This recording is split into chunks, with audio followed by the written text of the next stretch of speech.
to what? To fly back. Reasonable? We actually have to put the suture and then actually fish the tongue and pull it forward, yeah, and suture it out, right? Okay, so these are for the mental spine. Reasonable? All right. So the genioglossus is supplied by what nerve? The hypoglossal. And the geniohyoid is supplied by what? C1 fibers via the hypoglossal nerve. Okay. All right. I would say we know quite a bit about the mandible. All right. All right. Last thing on the mandible. This. Who is this now? Okay. Always comes on the exam. All right. Always is on the exam is the mental foramen.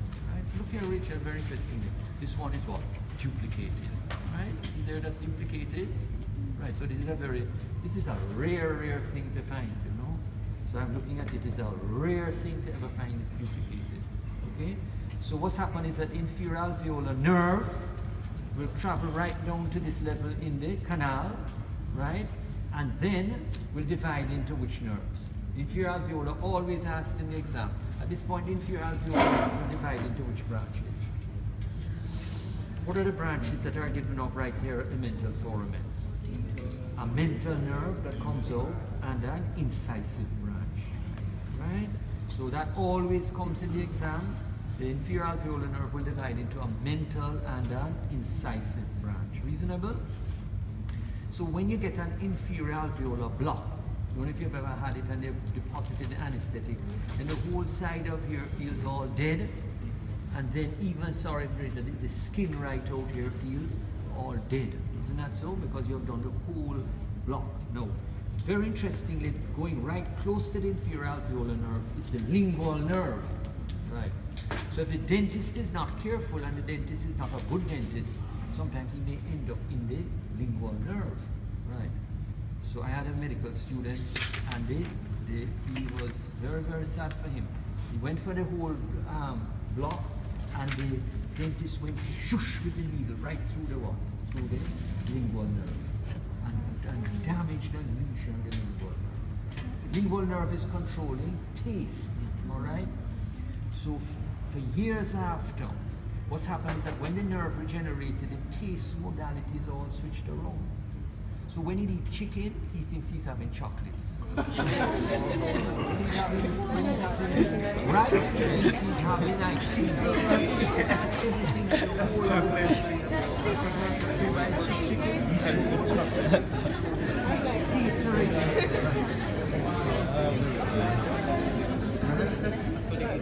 So the gustatory senses were all what? Mixed up, right? And this is like about 3-4 years after that operation. Still, his whole taste was all terrible. All right, because the dentist really was a very poor dentist. Okay? So, by the way, you also have people who they're going into dental profession, just like you have doctors that are sometimes very not so good, right? Not so good, a polite way to put it. Then sometimes also you have dentists that are not so good, all right? And there are a number of cases that you're going to see of patients coming to you, and then you look at the whole side of the face, it's like a red cricket ball, red and swollen. And what is it, going into a cracked dentist, and the dentist now pulls an upper molar tooth, right? And sometimes you end up with a very good oroantral fistula, right? And sometimes you can end up with what? Bleeding. Okay?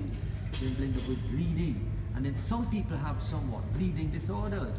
You know about Chad's disease? Chad's disease.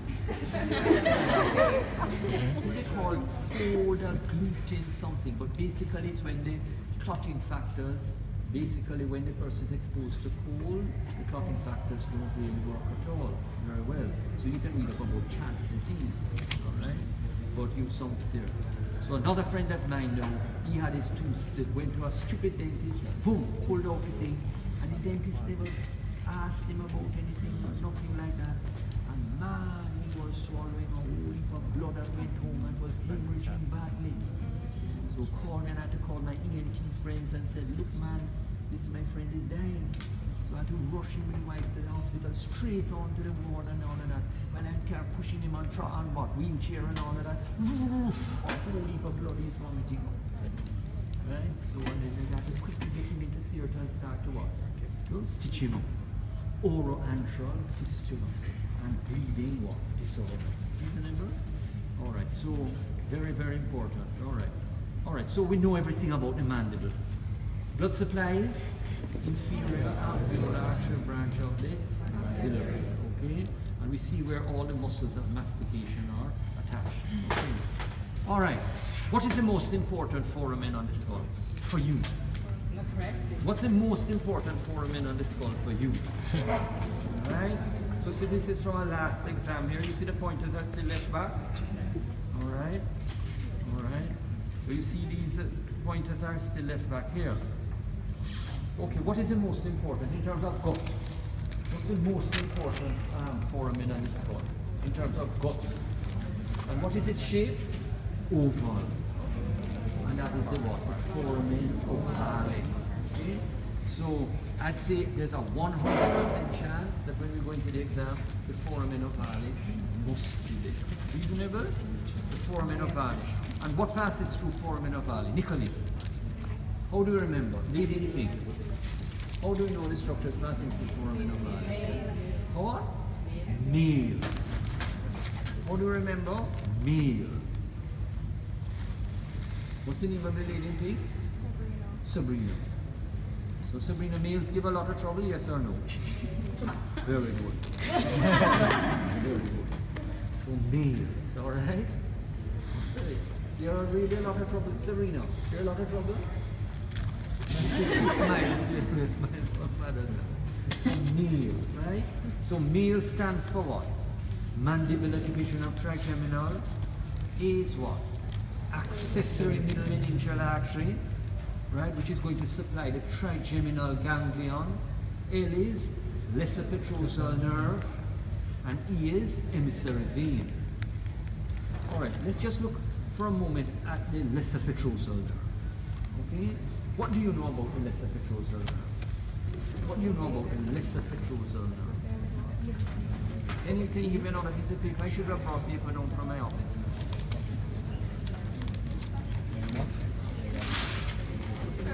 Oh, very good. Thank you. So what we're talking about now is lesser petrosal nerve. What do you know about lesser petrosal nerve? Right, so you're just relaxing. What do you know about lesser petrosal nerve? Who is your son of? Which cranial nerve? Which cranial nerve is he? Cranial nerve 9. CN what? 9. CN9 is what? Glossopharyngeal. Okay?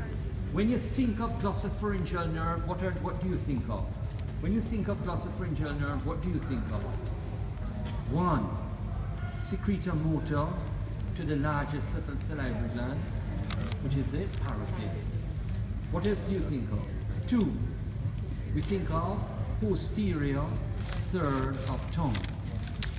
So it is sensory, both special sensory and general sensory to the posterior third of the tongue, right? And also which papilla? Which papilla also? Circumfallic. Reasonable? Also to the circumfallic papilla. All right? It also supplies a muscle. Which muscle is that? Which muscle is that? Stylopharyngeus. So it supplies stylopharyngeus. Okay?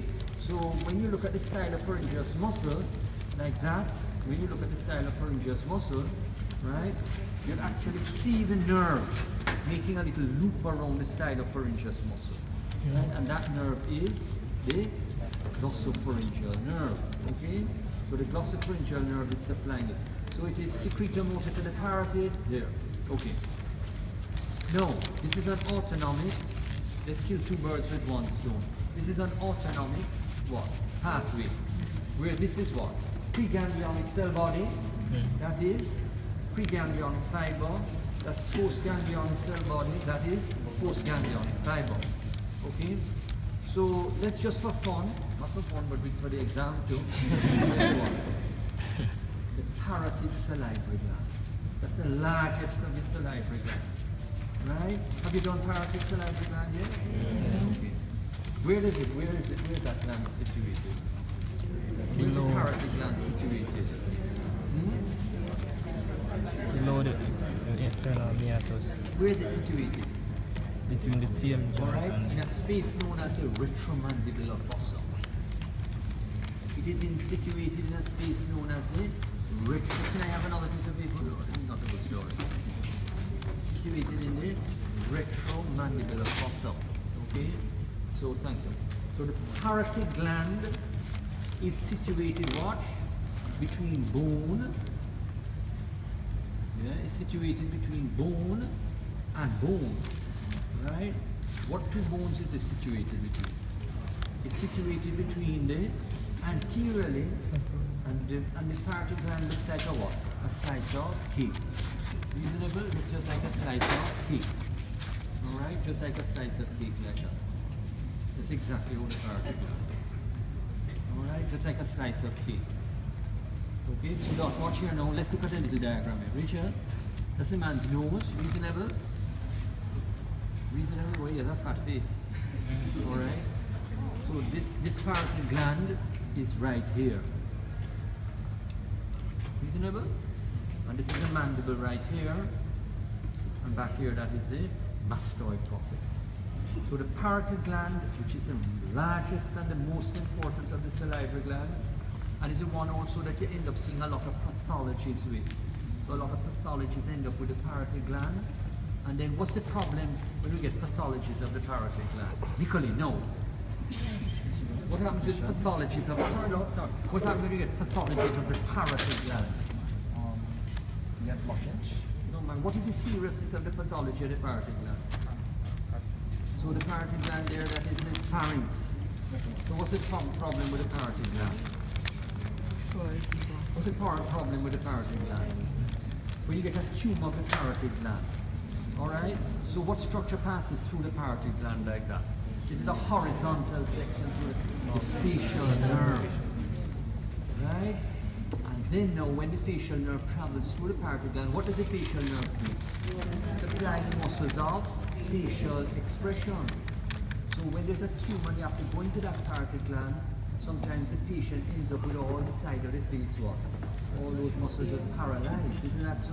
But the whole side of the face looks like a disaster. Okay? Sometimes you want very, when you look in the mirror in the morning, you like to look at it. Isn't that Maria? You want to go on your side of your face dropping down like that. That's not a good story at all. Is it ever? Alright, so the problem with that gland is that the facial nerve passes through it. So when the tumor develops in there, no, it's not a good story at all. So that's a bad story. Okay? So the facial nerve which supplies the muscles of facial expression, right? Okay? So that is a very, very important nerve. So I have a young lady, she's just like you, Maria, just very, very young like you, right? Young, and sadly now, she has developed a tumor along the facial nerve. So she's young and beautiful, never married and all of that. One day hopes to get what? Married and babies and all of that. And then very sad for her now, she's developed a tumor along the facial nerve. No, and they want to what? Operate on her. And she's scared to be operated on. Because she doesn't want to be left with a whole side of her face. There's a good chance that not a good story. Okay? Not good. So the facial nerve goes through there. So the parotid gland is situated between bone and bone. Bone anteriorly is there. It comes as MCQs. There must be an MCQ on the parotid. There will be in the exam. It is the most important of the salivary glands. It's innervated by what? The ninth cranial nerve. All the other glands are innervated by which cranial nerve? Which cranial nerve innervates all the other glandular tissue, Sabrina? 7. So the 7th cranial nerve has 3 major functions. What are the 3 major functions of the 7th nerve? Look at Sabrina now. Look at Sabrina, let me see. She has a nice smile on her face. Very good. That's the facial nerve. So it supplies the muscles of facial expression. 2, secreta motor to nearly all the glandular tissue in your head, with exception to what? The parotid gland. 3. What's another important function of the facial nerve? What's another? Taste. Is taste important, yes or no, Sabrina? Very important. Alright, so taste is an important function. What's another name for taste? If you want to use, what's another name, Sabrina, rather than saying taste? What's another name we must say? Nicole? Right, gustatory. Right? Gustatory. Reasonable? Gustatory. Right? So we have to know the gustatory pathway by heart. Okay, we have to know the gustatory pathway. Taste is an important part of GI tract. Reasonable? It's an important part of tongue. One of the important functions of the tongue is what?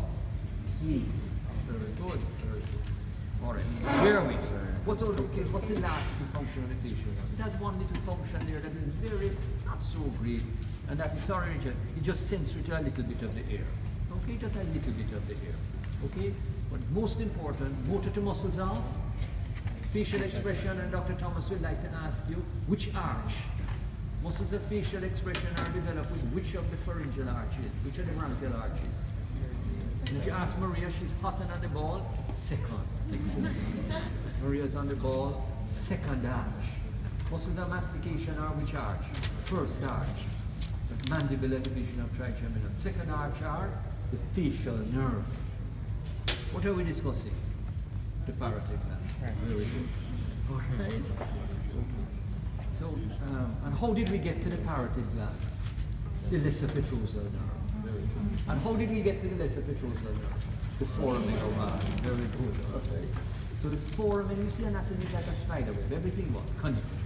So you see foramen ovale with what? Male. Then they like to ask in the exam, what autonomic nerve passes through this opening?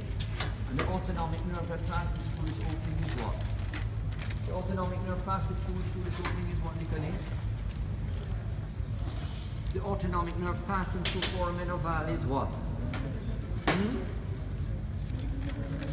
So, mandibular division of trigeminal, which is said CN5 what? C or 5, 3, whichever one you want. Reasonable? But mandibular division of trigeminal nerve, that's a notation for it. What type of nerve is that? Is that a special autonomic nerve? No. This nerve is what? General. It's a lesser petrosal nerve that is the autonomic nerve. Reasonable? So the nerves passing through foramen ovale or the structures are male, and the examiner says, what's the autonomic nerve passes through there? And that's what? Lesser petrosal nerve. Okay? So let's get back to the parotid gland. So let's just try to get rid of the parotid gland now. Okay? See a bit of the parotid gland, a little bit of the parotid gland is left back here. But I will show you on a far better specimen. And you can see, by the way, a vein in the parotid gland. You see that vein in the parotid gland? Whoa, look at that. Very good. Wow, the camera brings it up much better. Very good, Richard. Look at that. Hey, look, I can just now see it right here. Look at that. You see that? That's one of the little branches of the facial nerve. Going over this vein, and that vein is known as what? Retromandibular vein. That's fantastic. Very good. So you see the retromandibular vein is directly deep to it here. Reasonable?